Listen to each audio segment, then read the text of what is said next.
The force surrounds us and penetrates us.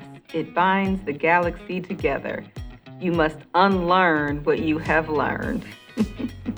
Every aspect of your life is impacted by taxes, whether you know it or not. This podcast will educate you and also uneducate you. The latest clickbait tax trend. Is it accurate? This is a podcast for regular people. It may be hosted by a CPA and certified financial planner, but it's not for us.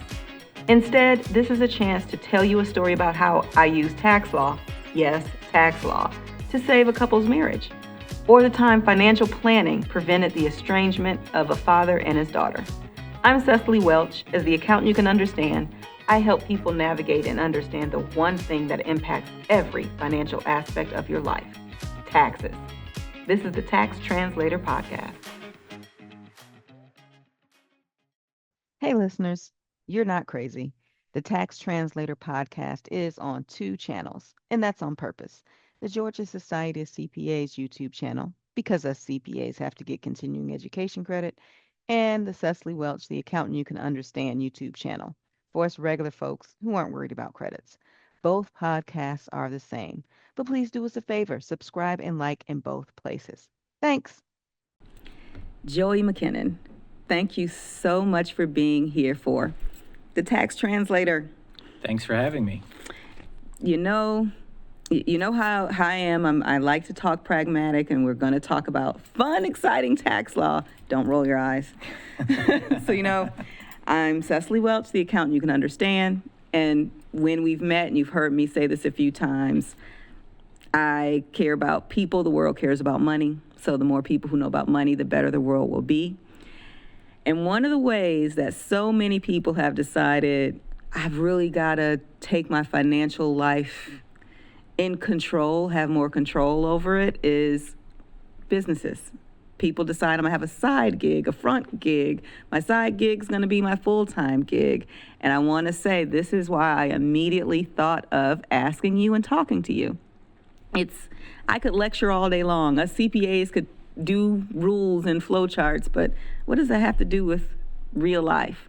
And you are a small business owner, local to global, as well as an executive director of a nonprofit. That's right. So tell me a bit about what you're doing, why you're doing, and then we want to get into how did you start and why did you start your own gig? Well, first, Cecily, thanks so much for having me, and I appreciate you kind of keeping track of all the many moving parts. I have trouble keeping track of it myself, and that's why one of the reasons why we hire great accountants and need a lot of help when you're an entrepreneur. Usually, you have a few cooks in the kitchen and a few things going on. And I hope that I can, share some of my story. I think I've kind of lived the story that you just laid out. Hopefully it's not a cautionary tale, but I'm really excited to be with you and just share a little bit about my journey as an entrepreneur and also as a nonprofit director. I appreciate that, because what happened was, as a nonprofit director, I was teaching a course, and you're okay with me explaining how we initially met. I was teaching a course about nonprofit accounting, that exciting stuff that we do. And as we were going through that, one of the things you cornered me with really wasn't specifically about that. It was you were running a business and you had a few questions. And I remember I explained a few things and I thought, wait, has your accountant walked you through? And one of the things you mentioned was, I keep being told what to do, but no one has explained to me the why. And that's kind of how we started on the whole, I'm just trying to do what I do, because local to global lobbyist, strategist, I know I'm oversimplifying when I say that.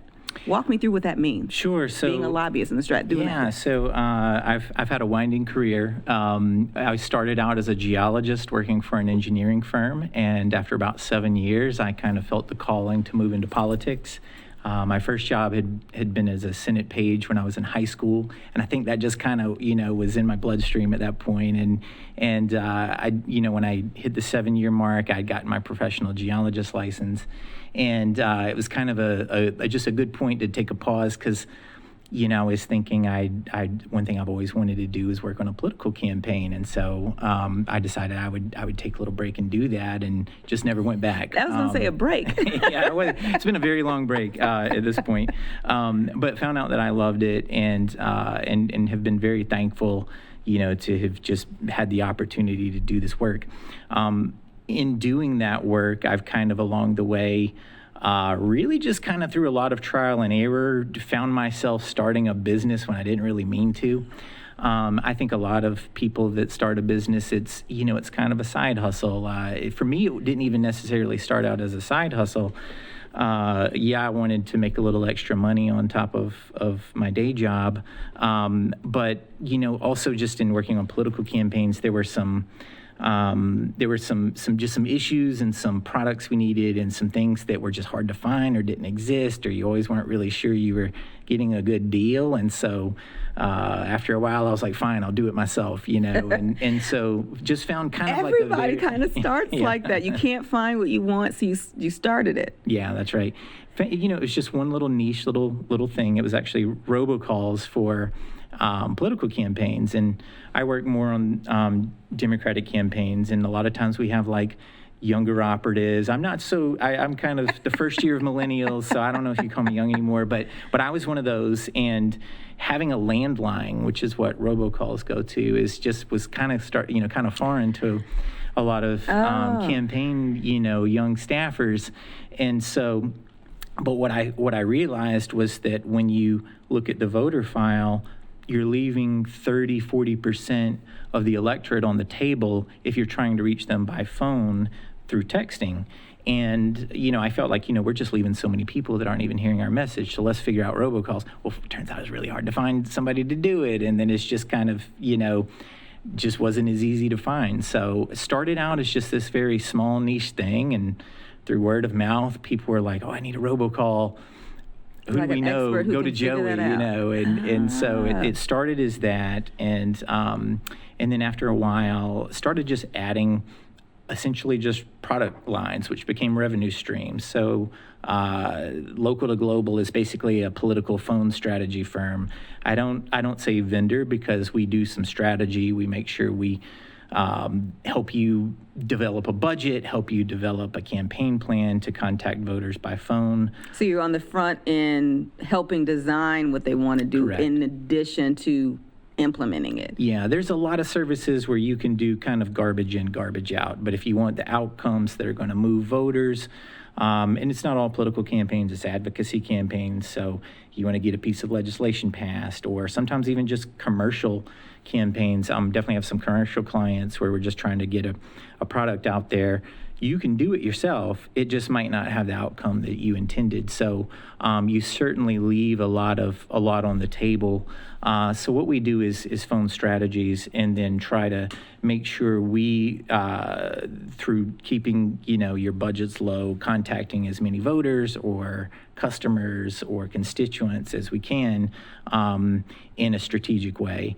And so that started out simply as just, I can't find somebody to do my robocalls, and then on top just added texting. Then we added phone banking. Then we added legislative patch-through calls. Next thing you know, we're calling the White House for this issue or that. And it was really kind of fallen backwards into a business just from simply trying to solve a problem. And so it sounds like you started a business and then backed into, what's the checklist of the things I'm supposed to be doing? Oh, absolutely. I can tell you that that if I could go back in time, I'd do a few things different. I definitely would have engaged with accountants sooner, and I didn't pay you for that. Yeah, I didn't pay you for that statement. However, I will say to anybody listening, one piece of advice I can give is just recognize that you're not going to get it all right at first. And don't let it stop you from getting started. Believe me, if I can do it, anybody can do it. I'm smart, but I'm kind of dumb too when it comes to some stuff. And, a lot of it is trial by error. Even this year, tax day is coming up. We're in the middle of legislative session. Life is busy. I know I haven't done everything exactly the way that I would, like to do it, or, we might have some gaps here or there that I still got to figure out before April 15th. But I can tell you this, I did it better than last year. And last year, I probably did it better than the year before that. And the great news about it is when you're starting out, usually most people, me especially, are not knocking a home run right out of the gate. So the stakes are low. So you can, you have some time to figure it out. And so when you were figuring it out and as you were approaching, I guess I should be asking, at what point did you decide, maybe I do need to get someone else in here to help me do something? Because when we met, you had an accountant, and you had some concerns, and that's how we started going off on our tangent and down the deep dive.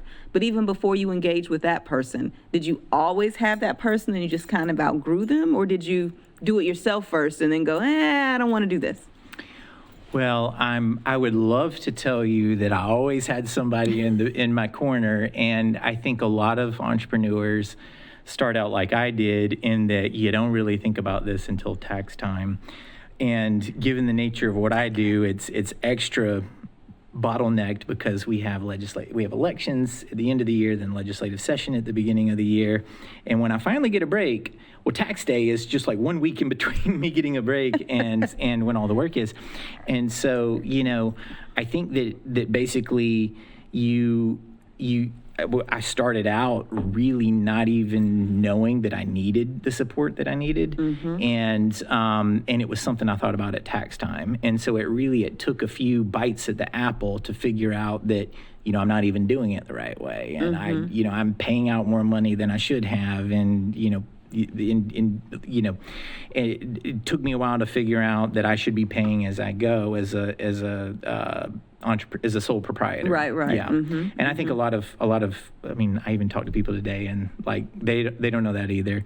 One thing I do think that's helpful to note, though, is most people, you don't just go right out of high school. You might be cutting grass. That's a business. You might be, selling something online. One of my lobbying clients was the online entrepreneurs and resellers association, and that applies to if they're doing eBay or selling comic books or something like that, right? You're running a business.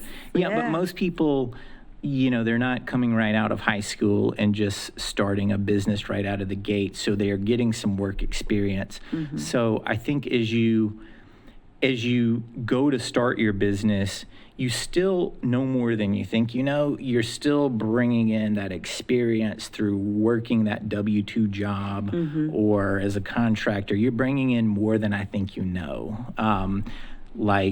I didn't necessarily know the form name, but I knew that I needed to provide some sort of tax form to somehow it fit in there. My contractors and things like that. So the question is how early in the process do you want to rip the Band-Aid off and figure it out, or even better, can you bring somebody in that knows what they're doing and kind of undergo that expense? Well, and I also think what you're saying is accurate, that people don't think about when they are working that somebody behind them is doing all those things. When you show up and you get your W-2 and you get your paycheck, somebody somewhere had to do something. Right. And if you're an entrepreneur, you're that somebody somewhere. Even if you aren't doing it, you got to figure it out. There are processes behind. And Joey, you said something that I think is the frequent catalyst to, hey, maybe I'm not doing what I need to be doing, which was you realized I'm probably I've got expenses, but somehow I'm paying taxes.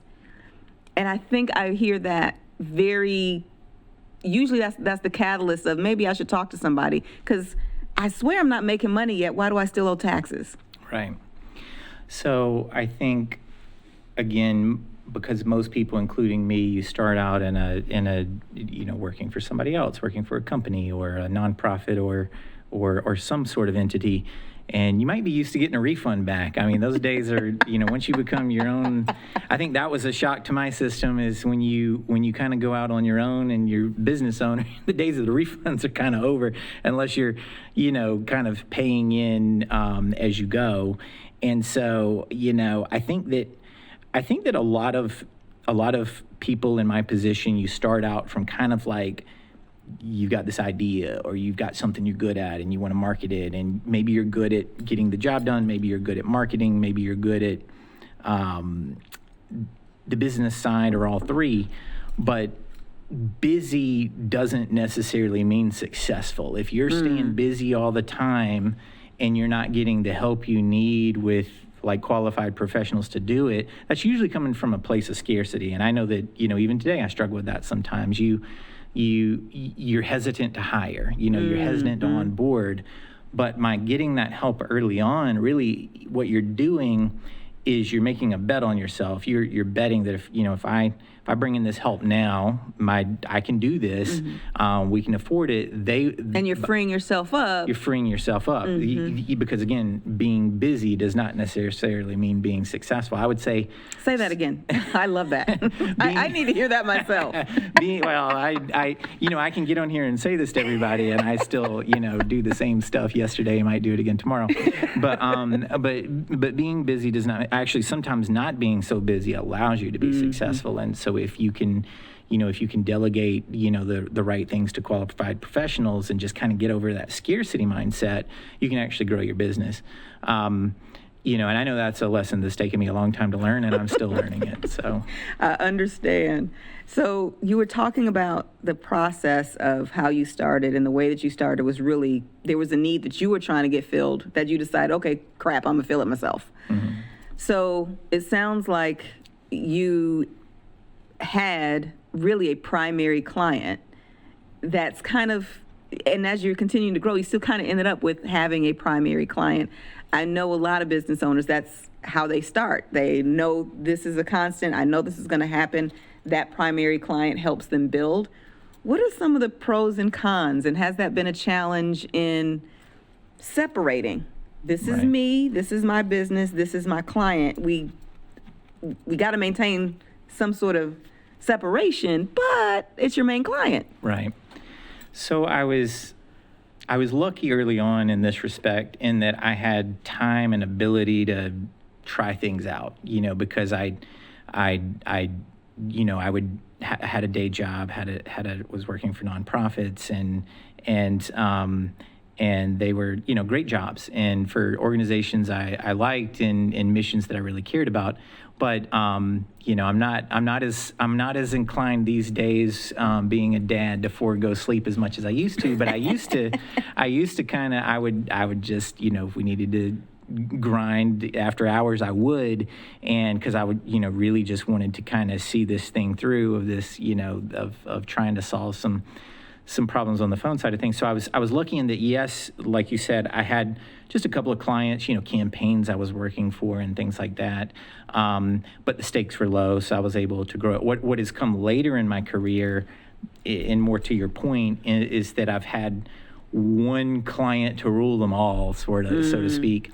And it's really great. I mean, it's great to have a client that you can kind of base your services around, because that provides clarity. Sometimes you're just, some of the outside noise and marketing and all the many things you have to do just kind of recedes to the background, because you have some clarity, and clarity is kind of a kindness to yourself, and I think, and again, you did not pay me to say this, but I'll say that, having accounting and tax professionals and having help with compliance, it also allows you to make better business decisions because you have clarity. And me just scratching around on my spreadsheets in the Joey way was probably not the best for figuring out, all right, what products were working the best, and even now, I've even been having a conversation with myself recently, is that some of the things I'm choosing to spend my time on are not the most profitable for the business. But back to your question of having kind of like, a big client, there's a lot of benefits to that. However, for me, the environment can change. I'm working in the political industry, and while I do tend to work on one side of the political fence, I do some nonpartisan work. I also do some legislative work that is bipartisan, and but by and large, one side is in power or the other, and so the funder and donor ecosystem can change. And my business has worked to serve a lot of nonprofit advocacy groups. Now, there are some nonprofits that they're built to last. Red Cross, Ronald McDonald House, I hope that your work, I think, will be built to last. But a lot of nonprofits I see that are mission driven they receive funding, they receive an endowment, they receive something, and they may or may not complete that mission, but that is not a perpetual thing. I see. And so I heard this somewhere, and I've actually found this to be true in my career, is that a lot of mission-driven nonprofits, especially on the political side, have about a 7-year shelf life, and I've seen that play out a lot. I've actually seen that play out almost down to the number. And so my big client to rule them all, they themselves, did not end their work, but a lot of their funders, when different elections flipped the balance of power, a lot of that money dried up. A lot of nonprofits lost funding over the last couple of years. And so, when you have that one big client, it can be really great, but it also can create a lot of risk in that, what if the conditions change? What if it changes? Yeah. And I appreciate that. I didn't pay you to say this, but when you said having someone else whose job it is to do the compliance piece, one of the things that is kind of an uphill battle, and why, to me, this podcast and where taxes meet human is trying to get people to really see, and business owners to really see, the compliance piece is actually secondary. Like, if you're running a business, this stuff helps you run your business. If you've got the books in a way and set up in such a way that you can see all of 90% of my money is coming from this primary client, and that was great starting off, but let's start making some plans for how to transition, how to grow. The thing that I don't think entrepreneurs get is the annoying compliance piece, all the stuff that we were talking about in the corner of, well, have you done this yet? Do you have the receipts? Governments and the states and the banks, everybody who wants all this stuff actually assumes you're doing it already. They're like, if you're running a business, you're doing this. Right. If you're not doing this, this is a hobby. This isn't a business. I mean, Coca-Cola has a department of 300 people in the accounting department, not just to file taxes.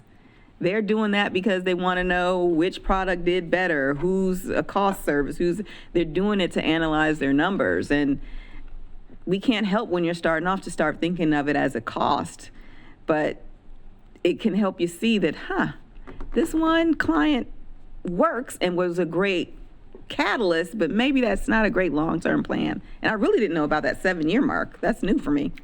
That's been my experience. And I don't remember where, but I heard that on, I think, a podcast. Yeah, there we go. And we're all authorities on everything that we do. But when I heard it, I was like, ding, ding, ding. That actually is matched my experience with, at least in the nonprofit ecosystem that I worked. And I came in talking about my business from local to global. I don't think I talked too much about the nonprofit side of my work. What's been interesting is that, originally I've been more of a nonprofit state director and then a nonprofit director. And the, funding comes and goes. And my local to global business was kind of the side hustle. I am working to transition. Basically, local to global is now my day job, and the nonprofit has become part-time. But the nonprofit is Georgia Values Action. And just a quick plug really quick, because I think I forgot to mention earlier, but we work to do working family economic issues. So we advocate for things like paid family leave. We also advocate to make sure that working families are able to not have barriers to voting, to make sure that they're represented by the political process. And so we do a lot of work down at the Georgia Capitol during legislative session, which ends on Thursday. Thank God. And so one of the things I'm going to ask you to give a little more detail on, you walked through earlier when we were scheduling and trying to plan stuff, and you were mentioning, well, legislative session, and here's what's happening on this day. You're from Florida, even though you're here in Georgia. Thank you. And I'm from Michigan originally. Right. And people here assume, you didn't know that? I didn't know that. Yeah, I'm from Detroit originally. Okay. And people here assume that the way that Georgia legislation works is the way that it works. And it's so dramatically different from when I was in Michigan, when I was in Chicago. It's not, like, everyone thinks their normal is normal. So I want you to tell me about Georgia Values Action, what you guys are doing and why, because I know that I oversimplify stuff all the time. And then actually mentioning the Georgia legislative process, because you're like, yeah, and then the legislative process. No, I want more. You got it. Yeah, and I promise I'll bring it back around to what that has to do with accounting. But with Georgia Values Action, we do advocacy for working families, and we also do voter education and mobilization. So it's kind of like a 1-2 punch. We do advocacy to try to get the best policy outcomes during legislative session. And then after legislative session, we lift up the lawmakers that we think are doing a great job. And not so much about who you vote for, but just that we work with making sure that the importance of voting and making sure that we provide as many on-ramps to, getting to the polls and making your voice heard as possible. And so we're what's called a C4 organization, so we can do political spending. We're a multi-entity nonprofit, so we also have a committee. A lot of nonprofits in the political space also have C3s. That's aspirational for us, but a C3 is basically social good funding and just kind of a different type of funding, and it's not political. And that's actually important, the clarification, because you said, I'll bring it around the tax law. That bullseye, everything is in tax law. You don't have to bring it around. People think of nonprofits monolithically. Right. And I mean, we're in Georgia Society's CPA's insanely beautiful production studio, and they're a multi-entity nonprofit. They have 3 different types because they do different things. One is just education, getting young people to go to college and yes, be CPAs. There's the advocacy for our profession. That's a different type of nonprofit. And we've had a legislative win ourselves down at the Capitol about how to get licensed as a CPA, and it's changed it made different on-ramps for you to be able to do it. You don't only have to go this route. And that's political stuff, and we had to have a PAC. Right. And so Georgia Values Action is a C4, so it allows you to do political stuff. Right. And you were saying eventually you guys are thinking maybe you'll do a C3 as well, which is the more traditional, make the world a better place type of. Okay. Right. That's the plan. And so I went down that detour to say that first off, as a business owner over here, a nonprofit director over here, I actually, when you're in the thick of things, when you're in the trenches, it's kind of hard to see objectively. But working in nonprofits, I think, has actually informed how I am as a business owner and how I run a business, because you see some of just the glaring differences between working for profit and not for profit. And so in the nonprofit space is where I think I've probably seen the most challenges when it comes to compliance and accounting. In the political world, we and I am not part of the solution. Let me just say that at the outset before I go criticizing everybody. I have not been part of the solution. But what I call, no matter what party you are or what issue your movement people, you're usually drawn to this space because you want to see some kind of change or some kind of outcome, or maybe it's to protect an outcome we already have. You didn't come to this space to do the compliance piece, I didn't come and you to were this space excited to figure about out the accounting piece of taxes. I've become more excited about it, and that's why I'm here today. But through that work, I think when in my kind of first job as a geologist, I used to wonder, well, why is the career path that you become on the business side of the business when you're trained to be a geologist, or why did that seem to be the path? And why don't we get, and even in the nonprofit side in my early days, I was like, we're all a bunch of movement people, but we're doing compliance and none of us understand it. And first off, to your point of people should become CPAs, you can't just throw a rock in any direction and hit one. I mean, just like how I got started on the phones business, you couldn't find what you needed. But second, it doesn't always exist. And then second, I think I've had to kind of retool how I think. In a lot of ways, we are all, we all have to have business sense, whether you are working a W-2 job, whether you're a business owner, whether you're working for a nonprofit. We all have to have some sense of how this works. It isn't just done for you. And so where I've seen a lot of struggle in the nonprofit industry is, movement people doing compliance and HR. And what I've come to realize is, oh no, I was wrong. Like, there's just not always people to do this stuff. Like, yes, you can hire, and we're so thankful, but you still, in order to help the accountant and tax professional do their job, you still have to have people that kind of understand the process and know how to, you say, the tax translator, I can tell you it doesn't always work that way. I'm very thankful to you, but a lot of times, that translation piece is what is missing. And so I've seen a lot of nonprofits, and I've worked with some that, they've had some challenges. A lot of times those challenges came when they did great things and then got in a lot of money. And, there was the wise sage that said more money, more problems. It was when, through success, that more money came in, that I actually saw the most problems with compliance and accounting and just not being prepared for, maybe success. And so having those processes, having somebody in place, having that report, not doing like I used to do and still sometimes do, show up at tax time and with a wad of receipts, and I don't do that. I'm not that bad, but it's just you ring me in here but I think that just everybody having some basic literacy in order to be able to contribute and be helpful to. Exactly. And I think you're hitting on something that I don't think is common knowledge for people outside of this industry, even if it's within the silo of the nonprofit space or within the silo of entrepreneurs. People who work in a bigger business or bigger company take it for granted. The departments talk to each other because you kind of need to know what the left hand and right hand are doing, and you what you're saying impacts what the other person's going to do. Entrepreneurs, nonprofit orgs, still kind of silo it. You go, because even when you said, well, I gather all my info and I'm not as bad, but I am positive for a while, you gathered info and go, here's my shoebox, figuratively. We can't do our job with just a shoebox. It's not just the data. Like, what you're doing informs how we do this other stuff. And I think entrepreneurs, and when you're starting off, you're just like, well, you got my bank statements. What else do you need from me? And it's like, well, the bank statement says deposit. What is that? Was that a owner contribution?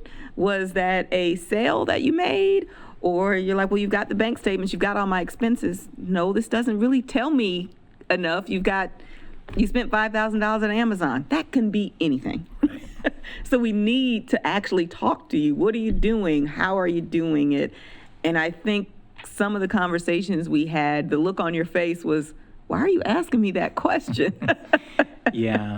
I think when, and again, kind of toggling between local to global and Georgia values, but when I was asking you questions, I was definitely kind of thinking about, my business, and because it raised some, in going through the training, it raised some questions for me. And, I think that we just, I'd love to say to you and all the others that a lot of business, like you're starting out, you're starting a business, you don't have a receipt drawer, but you do have a receipt drawer. I still have a receipt drawer.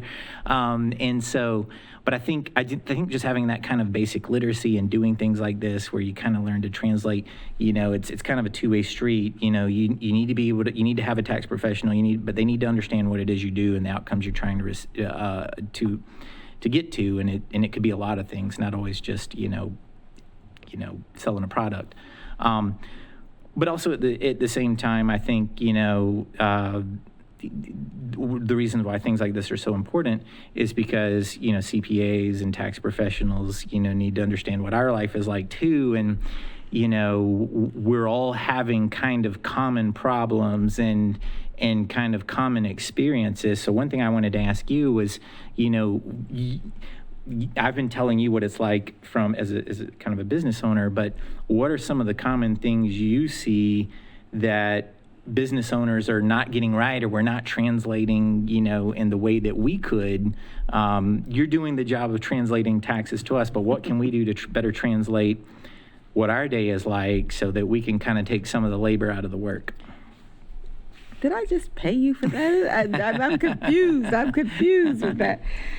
Well, it's kind of along the lines of what I asked you way back. But it is. That's actually a commercial. It's perfect. I'm glad you asked me that, Joey.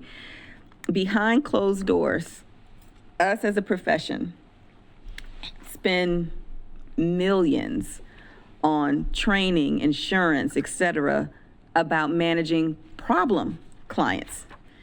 What do I mean by problem clients? I mean those people who it's April 1st and you come with your shoebox and then expect good service and expect your return. Our profession isn't great at saying no. We want to help when we should say, thank you for getting me your info, but no. We'll extend, I'll talk to you in a month. And we can use a little more backbone and insist when they insist to us, no, because you're not going to get a good product. We know that, but we are just like, okay, fine. We can't do a good job and understand what's going on because we don't have time to talk to you. We're rushing, we're trying to hit a deadline. And the other type of client that is a problem client that we talk about behind closed doors is those that drip info. So no, you're not going to 100% give your professional 100% of the data all the time. But one piece of information when we're expecting 90, and then we got to track it and see where it is, we're spending time moving numbers, going back and forth instead of spending time actually looking at what's going on and paying attention. We're going, I needed 90, you gave me 1. Okay, 89 left. Okay, 88 pieces left. So that the business owner usually thinks, whew, I got him something. You get an email, you hit forward. You get an email, you hit forward. Your accountant isn't your admin. We're forced to organize data, but that's not what we want to do. And the last type of business owner that drives us a bit bananas is the ghost. We're never really sure, are we your CPA or are we not? You're swamped, you're totally busy, but believe it or not, our insurance companies yell at us, don't send an extension unless you've heard from them. And our clients are like, why didn't you extend me? You didn't hear from me, you should have known to extend. Well, our insurance companies tell us exactly opposite. You're doing something for someone that may not be your client. So we're caught in the middle all the time. And so what I would say is, don't be those problem clients. Give us the tools to do what we need to do for you. Like, we don't want to spend our time on that, but we kind of gotta. You know what I'm saying? So no one is expecting anybody to be a tax expert. That's our job. But we can't even know what to start looking at, planning, compiling, compliance, until we get this side of it. So to cut down on the friction, let us do our job by actually responding, or even if the response is, got your message, nope, you're not gonna get it in time, yes, extend me. Commercial, the IRS does not care if you extend. It doesn't increase your likelihood of being audited, Payment of taxes is due on the deadline. So you do kind of still have to do a back of the envelope guess if you, as an entrepreneur, because you're supposed to be paying all year long, the years of refunds are probably gone. So we are happy to do a back of the envelope calculation, send this in, but the IRS, your accountant, and you actually will be much happier with taking the time to get an accurate return. Because if you do it on the front end and just force it through, it's not going to be accurate. Might get a notice, or you might get it accurate later, so now we're going to amend it. Pragmatically speaking, you've just increased your fees. You're paying me double, triple to do what I could have done once if you just let me take my time to do it. Right. So yeah, we don't want you to be a problem client. We just don't know how to tell you you're a problem client because we don't like to use those words. We like to tell people, sure, we'll help. And here's another secret. We have something called a PIA fee. I think you can imagine what PIA stands for.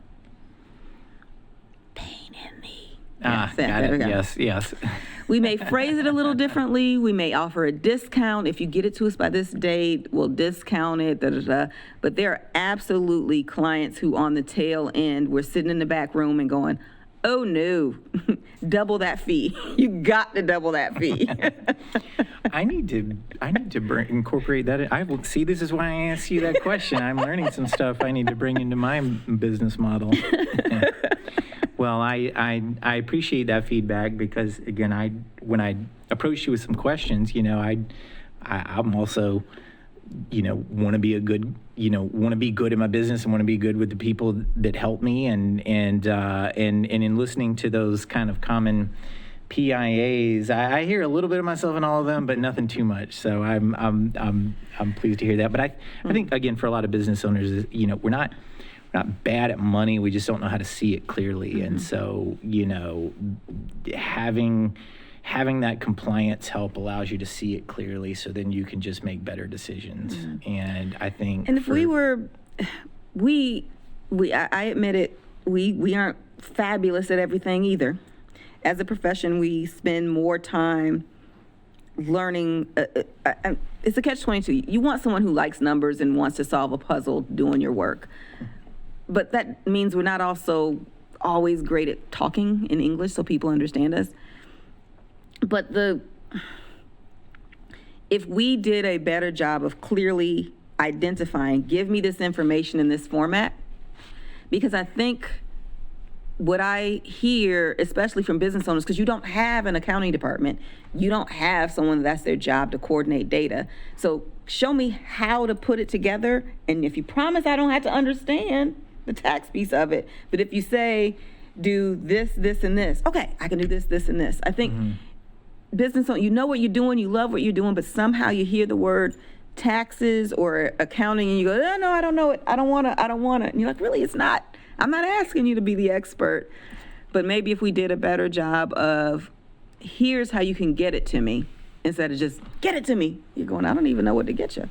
Yeah, I think that's right, and also I think there's just a capacity crunch. You're not always. Not every CPA can communicate the best way to do it because there's too few and too many clients. We do not have enough capacity. And so you just kind of, what is it? The dog sledding mush. You just mush through, and is what I see. But I think for also a lot of business owners, and I think to understand kind of the psychology there, you become an entrepreneur. I guess a lot of people come to it for different reasons or different ways. I know for me, my goals are, I want financial independence. And even though I work hard, I'm a dad, and when I was a geologist, I worked in an engineering company, and it was 70-hour weeks, and I have no problem working that kind of hours. But I was hoping to start a family soon, and I was looking at a lot of my peers, and I just didn't see where the time, I didn't see myself being able to put in the time I wanted to put in. And so to me, being an entrepreneur and taking that leap, it was a kind of like trying to take a 3-point or a half-court shot to, okay, I don't mind doing the work, but if I can move my schedule around and have that flexibility, then I can be, the dad I want to be, or do this, or help an ailing family member, or what have you. And so, to me, financial independence and flexibility was my path to wanting to be an entrepreneur. But however anybody decides that's their path, I think you then become used to not having a boss. And you go all year, especially if you wait till tax time like I was doing when I was starting out, not really having a boss. And then all of a sudden you get jerked into this like mindset where you're asking forgiveness, that's what it felt like sometimes. And I think a lot of that was self-imposed because, you all aren't judging that our spreadsheet's terrible or whatever. You're just trying to get it to the finish line, and we got it to you, or at least in my case. Oh, Joey, you said a mouthful. I think people look at us like, I'm embarrassed. Don't be embarrassed. Yeah. We just need it. We just need the information. It's I'm a CPA, PFS, and certified financial planner, right? Mm-hmm. I have my undergrad in accounting. I have an MBA, yada yada. And you know what? I bounced a check more than once. Not that anybody writes checks anymore, but you gotta keep go. I swear we are not judging when we see stuff. We're going, just give it to me. I'll put it in the format we need it. Right. But you're right. I hadn't thought of that. The thought of, I think we're pressuring you, and you're get going out of the mindset of maybe having a boss, and then it comes time, and then I think you don't know what you don't know, so you assume anyway. So I know it's taken me some time to kind of unlearn that relationship as like one that's parental, or when you get kind of naturally used to not having that dynamic all year, and I've had to unlearn that, and so if that's helpful to the CPAs out there, just know that's what our mindset is all day, all year. We're just trying to make it. We're thinking about marketing, and we're making, sometimes I'm not the best at marketing, and we do great technical work. We do great, wonderful on the money side, and making sure we're responsible with clients' budgets, and the marketing piece is, where I've had to learn and grow. And so I think a lot of times the compliance piece and all of that then becomes kind of secondary to all of those things, and then we get into this mindset of like, now we gotta answer to all the things we didn't do all year. They've been sending me a note now. It wasn't important then. Yeah. So you mentioned one of the main catalysts, because that is an unusual transition when I look at what your degrees are in, and not genealogy. I'm sorry. I'm losing my control of the English language today. Geology. And now doing campaign and strategy and like that. That is an odd transition. You got to admit that's a little odd. That's a lot odd. But wanting to be your own boss, have your own time, working all those hours and looking for flexibility. Do you think you've got more flexibility, or are you still working the same hours, just a little different? Because we haven't talked about your family. I want to hear a little more about your family. Sure. So, to answer your first question, it was quite a transition. I get asked this question a lot, and I feel like every time I answer it, kind of a different, pathway from geologist to political consultant comes out. But I went to school for geology. I love the subject matter. Did it for 7 years. Got a professional geologist license. As I went, though, like I said, I had worked as a Senate page in D.C., so I think I always kind of had that in the back of my head, but just didn't occur to me that was a path for me. And but when I was a geologist, I love being outside. I love get to work in beautiful places, get to travel. Well, after a while, that travel started to be a lot, and I was going to be a dad soon and things like that, and I wanted to be home more. And then you also, and I think it's kind of a similar mechanism in that career as what I've experienced later in politics, and what I see really especially in the nonprofit space is, you could do the stuff you went to school for, but after a while you have to start handling the business side of it, and the budgets and the compliance and the regulatory stuff, and I think I just wasn't first quite ready for that, and then number two, just where I was at my stage of life, wanted to be home more, and I was just looking at some of my colleagues, and I was like, I don't know if I can be the kind of dad I want to be. Yeah, and so that ladder was just like, this isn't my ladder. Yeah, and so I had, and in switching. And what I think I was always going for, but didn't quite understand it, because campaign life is still also like, it's flexible, but it's very volatile, and so I was working on campaigns, and then as we got into COVID, doing things remotely became easier. So I kind of, in a lot of ways, got a little lucky with timing. But I had a daughter, her name's Mara. She was just with me at the Capitol the other day, and she got to go on the Senate floor and got to vote down some constitutional amendments with one of our senator friends. So that was really cool.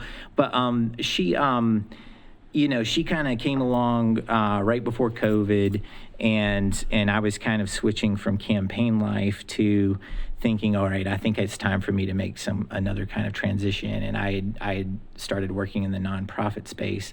And then, but really I just, being able to, it wasn't the amount of work I was doing or the hours, it was being able to have the flexibility to move those around. It when you needed it. And so being an entrepreneur allowed me to do that, and allowed me during COVID for, to switch off and, parent, and so really quite quickly, again, it wasn't the original plan, but I just found myself falling backwards into being an entrepreneur because I was just, as I would go, I was almost unconscious sometimes, like, these things are allowing me to, be free when I need to be free. And so, it's not for everybody. There's certainly not always, I've talked a lot today about clarity and how clarity is kindness. And when you're an entrepreneur, you don't always have clarity because, that paycheck one month might not be the same as the next month, depending on how you do it. And so, but for me, I think this path has allowed me to, again, be the kind of dad I want to be and have some flexibility. And I've certainly been blessed with some good luck. And don't get me wrong, there are months where I'm looking at this and I'm like, gulp, but it's been a positive experience. But I know getting a handle of the numbers and professionalizing is the only reason why I'm still here. I see. Doing this. I see. Yeah. So have there been days when you're going, I just need to go get a W-2 job? Sometimes, and it's when you start projecting out and start, trying to look in that crystal ball too far in the future.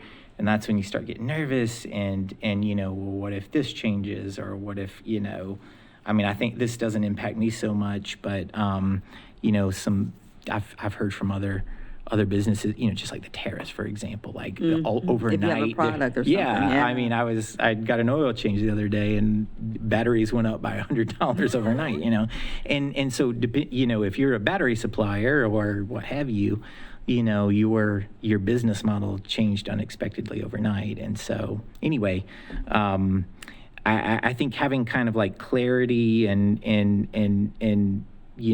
knowing what's coming next is certainly an advantage of a W-2 job.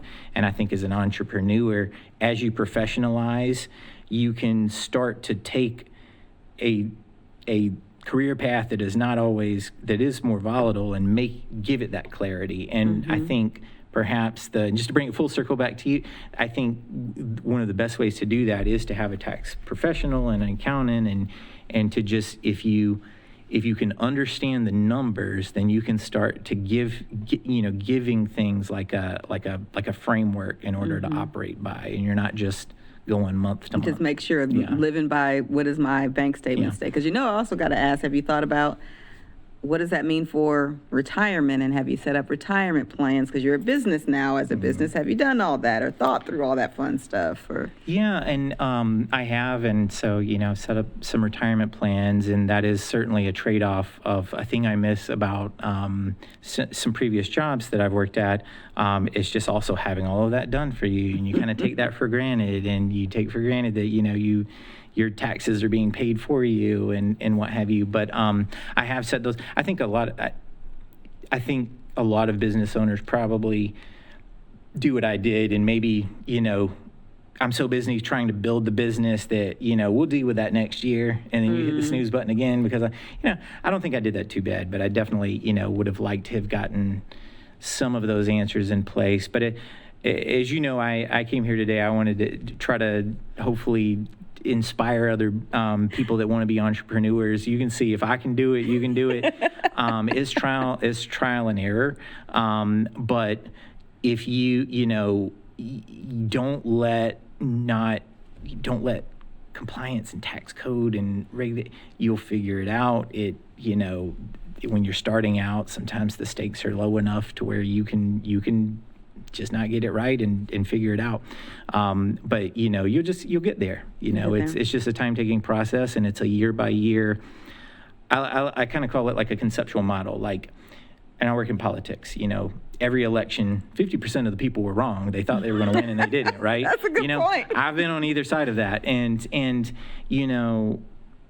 voters feel this way one year and they feel this way the next, and it may be because of things that you don't have a lot of control over, like gas prices. Felt that one today. I think a lot of people are feeling that today. But when where was I going with this? Bring me in here. We were talking about being an entrepreneur, conception, whether or not you were going to have a retirement plan, what that looks like. Yes, you can figure it out. That you're always going to be on a swing because you're on the political sides that sometimes the voters like, sometimes they don't. Yeah, the gulp with the gas prices kind of threw me off. But the what I was saying is you basically have to evolve your conceptual model of how things work. And so in the political world, what was true in 1992 is not true in 2022, and what is true in 2022 is not true in 2026.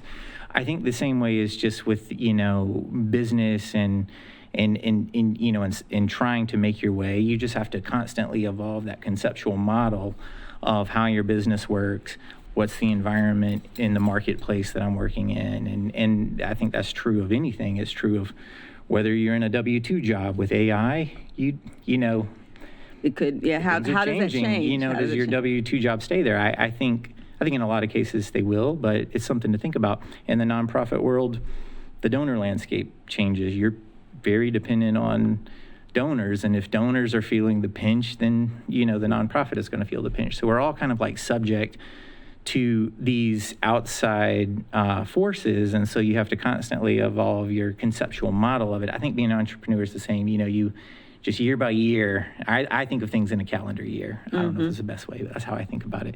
And, year by year, I'm trying to just improve my understanding a little bit. And I think early on, you try to, sometimes you try to eat the whole elephant at once. And then after a while, once you settle down, you're like, okay, I'm not gonna solve every problem I have this year, but can I solve a few of them? And anyway, so I think that's my hope for a lot of listeners to take away.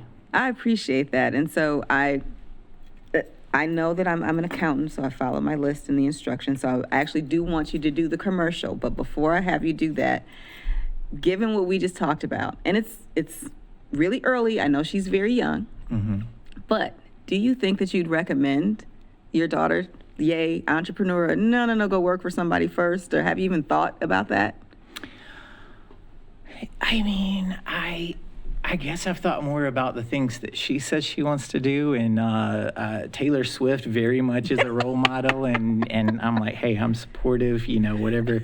No, she's a wonderful kid, very smart. I think the sky will be the limit, and what I try to do is just introduce her to as many, just expose her to as many different, things you can do in life as you can. I think for me, sometimes I didn't know I could do this. I remember starting out as a business. I remember asking somebody like, so can I just pay myself now? Like I got an invoice paid, like, so can I give it to myself? Yeah, I need this. What do I do with it? Yeah. And so I think one of the gifts we can give is just exposing them to as many things as possible. And as they learn who they are and you learn who they are, maybe you can help kind of guide. And so as far as what she will do, I hope that I've, at least provided her with the notion that, you can do your own thing if you want to, if that's what you feel so led to do, or you can go do this over here, and that's great too. And I think she's seen me do it all. And I think, I know when you emailed me, I'm not sure if it was said today, but you used the word strategist. I feel like that's such a lofty term. I think when I call myself a consultant, and a consultant can be strategy, it can be coaching. Sometimes I'm like, I don't know if I could be a coach, but I could tell you what not to do. So that's like, that's a coach, right? Counts. And so, but I think, she's seen me do it all, and I hope that I've, provided just enough exposure to know that she can do, any of those things she wants to do if that's what she chooses to do. And including pushing buttons on the Senate floor. I wouldn't have a problem with that. That's not a bad deal. Maybe and now that could be my last job, is be her campaign manager. There you go. And she's been there and seen the space. Well, this has been great, Joey. Thank you so much for your time. I think this was really informative. And I want to be sure that you get an opportunity. Tell us about what you're supporting with Georgia Values Action, where people can find you. Give me your commercial. Got it. Well, going to put one hat on. That's Georgia Values Action. So again, we're a Georgia-based nonprofit. We do working family economic issues, advocacy, We just had a win in Georgia's legislative session. We work on a lot of different things, and we're in a lot of different groups and lawmakers and volunteers and activists. We all work together and create this porridge, and it can be like the bills that get made and go to the governor's desk. But one thing that I can say that we ourselves, definitely navigated to the finish line is trying to provide a little bit of relief for teachers in the state. We've had a teacher shortage in Georgia, and because we're experts on paid family leave policy, we were able to kind of save a piece of a bill that would allow a lot of more flexibility in how teachers take their leave, just to make the things less of a burden on them, so that we retain the best and brightest teachers in our state. Speaking of, you asked me about my daughter Mara. She came with me to our lobby day recently on her spring break, and she was the best. I just, after a while, just let her do the job. So she would just say, to lawmakers, my teacher is spring break, and I could just really tell when I left she needed a break. They needed a break. So, we need to give them better leave. She needs to be the lobbyist. Right. I was I don't need to say anything. And but I'm happy to report that that'll be headed to the governor's desk. And that's exciting. And so, but we also do a lot of voter education, mobilization, getting out the vote. And if anybody wants to find out more about what we do, they can visit GeorgiaValuesAction.org. We love following our social media. We love contributions. We love volunteers. We love all those things. And then putting on my other hat, local to global, we're a phone strategies firm. We do political campaigns. We do public pressure and advocacy campaigns, usually through direct contact by phones. That can be texting, robocalls, phone banking, what have you. I really try to separate myself by, we're a firm that really, is organic, and we kind of really will dig in and work with you to make sure that you don't have garbage in, garbage out, and you get the outcomes you're looking for the lowest budget that we can. So I think that we're going to have a busy year coming up. And if anybody wants to find out more about us, it's from localtoglobal2.com. Thank you, Joey. This is excellent. I appreciate your time today. And to everyone listening or watching, you can keep an eye out for the next Tax Translator podcast. And you can find me, Cecily Welch, the accountant you can understand, at theaccountantyoucanunderstand.com, as well as cecilywelch.cpa. And keep an eye out for more information where we just talk taxes into English. Well, thank you so much for having me, and thanks for all that you do.